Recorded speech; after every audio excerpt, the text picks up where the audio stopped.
The COVID-19 pandemic is creating immense challenges. It's also creating immense anxiety. We're worried about ourselves, about our loved ones, and particularly worried about our children. Our priority during this time is to do all we can to stop the spread of this virus, to keep our children, our loved ones and ourselves safe, but also to make sure that we protect our own mental health and the mental health of our children. There are a number of ways we can do that, but probably one of the most important is to stay connected with our child. This might sound obvious, but many times during crisis, the crisis itself dominates our thinking, dominates our time, dominates our attention. So how do we combat that, and how do we stay connected? We have to go back to the basics, and the basics are spending time with our child. Because we're home, maybe working or socially isolating, it's assumed that we have lots of time to spend playing, talking, but often that isn't the case. Often we have to set aside sometimes. That shouldn't be a major challenge as long as we integrate it into our life. And there are 5 key ways to do that. Firstly, it's about spending important times like eating together, working together, enjoying ourselves at particular times in the day, like watching the TV together, playing together, a defined time for playing, making bedtime special. All of these times it's about setting aside both ourselves physically and emotionally to connect with our child's emotions, to hear what they're saying, to hear what's important to them. Of course, it's not just connecting with us that's important.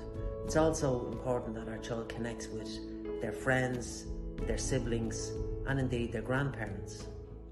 This is particularly challenging during these days when it's maybe not possible to visit these people. And so we have to be creative. We have to use the internet, use the telephones. We have to encourage them to be brave, to make contact with people perhaps that they're sort of friendly with, to be able to get over some of the difficulties of using iPads, laptops, being able to use social media to connect with the ones they love the most.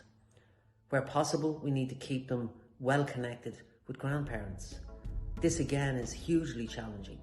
While following safe procedures, we need to find creative ways to go about keeping them in touch with, chatting to, and maybe at times seeing safely their grandparents. Of course, central to all of this is listening and communication. It can be difficult for us to give ourselves the headspace, the psychological space to listen to what is important to our children.